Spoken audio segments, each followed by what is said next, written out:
Aujourd'hui, je vais vous emmener dans un voyage un petit peu inattendu, celui des vins polonais. La Pologne produit des vins et ils ne sont pas simplement une curiosité. On a des vignobles verdoyants aux saveurs chargées d'histoire. Ces vins, ce sont de véritables trésors à découvrir. Je vais vous demander de prendre un instant, de vous imaginer un verre de vin qui raconte une histoire millénaire. Est-ce que ça vous intrigue? Alors suivez-moi pour explorer ce secret bien gardé. Vitam, dans le double K, le podcast où on raconte la Pologne autrement.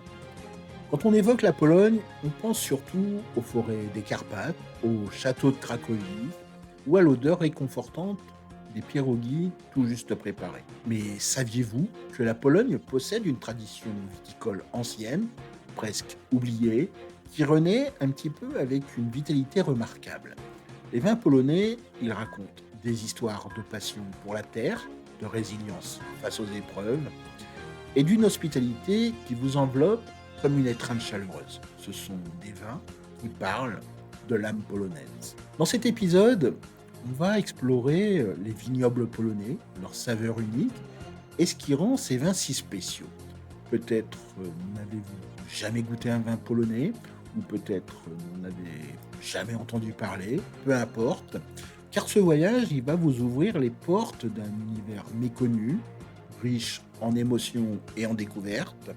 Alors, prenez place et partons ensemble dans les vignes polonaises. Pour comprendre les vins polonais, il faut tout d'abord remonter au Xe siècle, lorsque le christianisme s'installe en Pologne.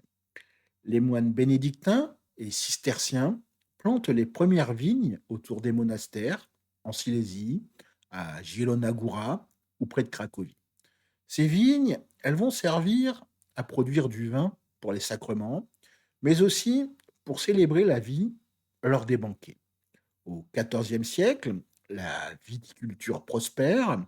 On imagine les nobles à la cour de Casimir le Grand, levant des coupes de vin local, doré ou rouge profond, pour fêter les récoltes ou les victoires. Mais comme vous le savez, l'histoire polonaise, elle est marquée par des bouleversements, les guerres, les partages du pays au XVIIIe et XIXe siècle, puis le régime communiste ont presque effacé cette tradition. Sous le communisme, la viticulture, elle va se limiter à des vins de fruits qui sont loin des standards européens. Il y a même les vignobles historiques qui vont disparaître et le vin polonais, ça devient un petit peu un lointain souvenir. Pourtant, depuis les années 90, il y a un petit renouveau qui s'opère. On a plus de 150 vignobles qui sont aujourd'hui enregistrés, portés par des vignerons passionnés qui ravivent cet héritage avec une détermination impressionnante. C'est une histoire de mémoire et de courage, un véritable reflet de l'esprit polonais. Ce retour des vins polonais, c'est bien plus qu'une mode. En fait, c'est surtout un acte de foi en l'avenir. Mais vous allez me demander, mais à quoi ça ressemble la viticulture polonaise aujourd'hui? On va commencer par les régions, car elles sont réellement au cœur de cette renaissance. En fait, les vignobles, ils vont surtout s'épanouir dans le sud, où le climat est un petit peu plus doux. On a la voïvodie des Basses-Carpates, la Basse-Silésie et la petite Pologne qui forment un petit peu un triangle d'or. Je vous laisse imaginer les paysages là-bas, les collines verdoyantes, des rangées de vignes qui s'étendent à perte de vue et des vignerons qui travaillent avec un respect presque sacré pour leur terre. C'est un tableau vivant où chaque cep raconte une histoire. Dans les Basses-Carpates, il y a le vignoble Golèche qui est un petit peu un symbole. Il a été fondé par Roman Myśliwiec, qui est considéré un petit peu comme le pionnier de la viticulture moderne polonaise. Et ce domaine, il a vu le jour il y a environ 35 ans, en une époque où on croyait très peu en ce projet. Roman, il a planté ses vignes avec une vision et aujourd'hui, Golèche, il produit des vins primés. Il partage son savoir avec les nouveaux vignerons et en incarnant cette hospitalité polonaise qui fait chaud au cœur. Près de Cracovie, le vignoble Wieliczka est aussi une merveille. Situé à 130 mètres, au-dessus d'une mine de sel classée à l'UNESCO. Il cultive des cépages comme le chardonnay, le merlot et le riesling. Ces vins, ils surprennent par leur finesse, même les experts les plus exigeants. Il y a d'autres domaines aussi qui brillent, comme Pałac Mierzęcin en Basse-Silésie. C'est un lieu où la viticulture se marie avec l'élégance d'un manoir historique. Ou encore Tournaou, près de la mer Baltique, connu pour ses vins blancs d'une fraîcheur remarquable. Dans la région de Lublin, les vignobles Prorockir et Miłosz y repoussent les limites avec des expérimentations audacieuses. Ces noms, ce ne sont pas juste des étiquettes, ce sont des histoires de famille, de rêveurs, de gens qui ont cru en un avenir vinicole pour la Pologne, et ils réussissent. On va parler maintenant un petit peu des cépages, car c'est là que les vins polonais dévoilent leur réel caractère. Pour les rouges, on va trouver le régent, le rondeau et le pinot noir. Le régent, il va produire des vins riches avec des arômes de cerise noire et de mûre, parfois une touche de poivre qui réchauffe le palais. En fait, ça va être le compagnon idéal d'un plat de bigos ou d'une viande rôtie partagée entre amis lors d'une soirée d'automne. Le rondeau, avec ses notes un petit peu plus épicées, il a une texture veloutée qui surprend agréablement. Le pinot noir polonais, lui, il révèle une élégance subtile et digne des grands crus. Pour les blancs, il y a le Solaris qui reste un petit peu une étoile. Il a été créé pour résister au climat froid. Il donne des vins vibrants avec des notes de citron, d'ananas et une touche florale qui évoque un petit peu un jardin estival. Le Riesling polonais est aussi un autre joyau, avec ses nuances minérales, ses arômes de pommes vertes et de fleurs blanches. Pour certains, il rivalise même avec les Riesling d'Alsace ou de Moselle. Après, il y a aussi des cépages comme le Céval blanc, le Johanniter ou Hibernal, qui apportent une fraîcheur et une complexité unique avec une pointe d'acidité qui réveille l'essence. Ce qui rend ces vins si particuliers, c'est surtout leur lien avec l'identité polonaise. Ilona Góra, par exemple, on a la viticulture, qui est une tradition séculaire. Chaque automne, il y a la ville qui célèbre la fête des vendanges, un moment de joie évidemment pour les habitants qui dansent, qui chantent et qui trinquent avec des vins locaux. J'ai d'ailleurs eu la chance de vivre cette fête et je revois encore les verres de Solaris givrés qui étaient servis sous un ciel étoilé, avec une foule qui entonnait des chansons folkloriques. C'était cette hospitalité polonaise à son apogée, un moment où l'on partage non seulement du vin, mais aussi des souvenirs et des espoirs. Je vous laisse donc vous imaginer dans un vignoble polonais, vous marchez entre les vignes, l'air frais qui caresse votre visage, et un vigneron vous tend un verre de vin rouge, riche et fruité. Il vous raconte comment ses grands-parents cultivaient des fruits pour survivre sous le communisme et comment lui, il cultive aujourd'hui des rêves. Ce vin, c'est un acte de transmission, un lien entre le passé et l'avenir.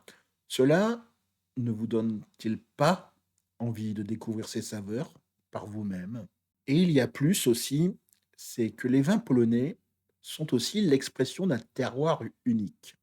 Les sols sablonneux de Podkarpacie, les collines calcaires de la petite Pologne et le climat continental, ça va créer des saveurs qu'on ne trouve nulle part ailleurs. Un vigneron de Wieliczka m'a d'ailleurs dit: nos vins, c'est la Pologne dans un verre, robuste, complexe et toujours prêt à surprendre. Et réellement, je ne peux qu'acquiescer. Mais produire du vin en Pologne, c'est pas une entreprise facile. Il y a le climat continental qui pose des obstacles constants. Les hivers, parfois à moins 20 degrés, ça menace les vignes du gel. Les étés, trop pluvieux ou trop courts, compliquent souvent la maturation des raisins. Un vigneron de Basse-Silésie m'a raconté comment une gelée tardive a détruit la moitié de sa récolte un printemps. Il disait qu'il avait eu le cœur brisé, mais le lendemain, il était de retour dans les vignes à chercher des solutions. C'est cette ténacité qui définit parfaitement les vignerons polonais. Un autre défi, C'est évidemment la concurrence. On a les vins français, italiens ou espagnols qui dominent chez les cavistes, et beaucoup s'étonnent encore d'entendre parler de vins polonais. Les préjugés, ils associent souvent la Pologne à la vodka ou à la bière, et changer ces perceptions demande beaucoup de temps. Pourtant, les vignerons polonais ne se découragent pas. Comme l'a dit un producteur de Podkarpacie, faire du vin ici, c'est comme gravir une montagne. Chaque pas est difficile, mais la vue au sommet est magnifique. Cette résilience, c'est l'essence de l'esprit polonais, un peuple qui transforme les épreuves en opportunités. Malgré ces différents défis qu'on vient de voir, les vins polonais, ils vivent une renaissance extraordinaire. Le réchauffement climatique, aussi paradoxal que cela puisse paraître, offre des conditions plus favorables. Les étés plus longs et les hivers moins rigoureux permettent aux raisins de mûrir pleinement, donnant des vins plus riches. Les vignerons polonais, ils s'adaptent avec talent, investissant dans des techniques modernes et en collaborant avec des œnologues du monde entier. Leurs vins, ils remportent même des médailles dans les concours internationaux, prouvant ainsi leur qualité. Il y a aussi des initiatives comme Podkarpacie Winice qui soutiennent les nouveaux vignerons avec des formations et des financements.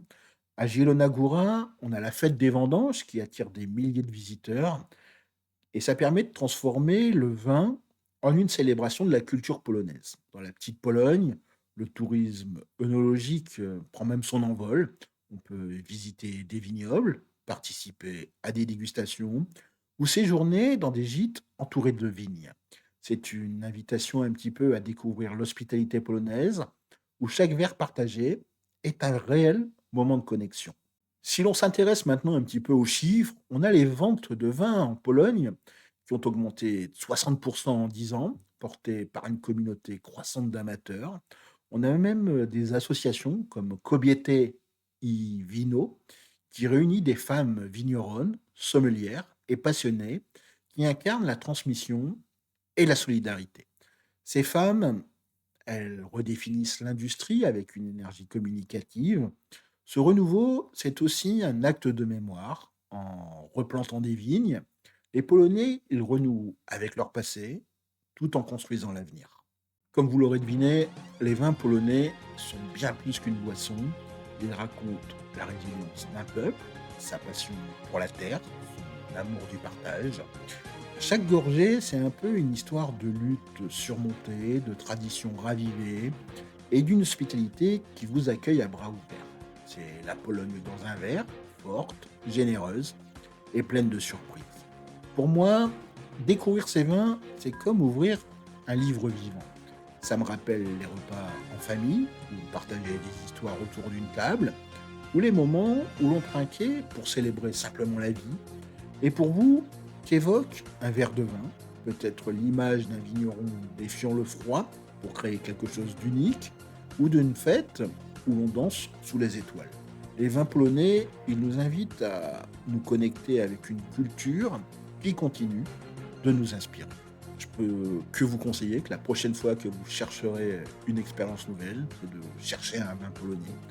Vous découvrirez non seulement des saveurs uniques, mais aussi un lien profond avec l'âme polonaise. Maintenant, c'est à vous de jouer. Cherchez un vin polonais chez votre caviste ou lors d'un voyage en Pologne. Goûtez un Solaris ou un Régent par exemple et partagez vos impressions dans les commentaires. Une saveur qui vous a peut-être surpris, une histoire qui vous a touché, votre voix compte pour faire grandir notre communauté.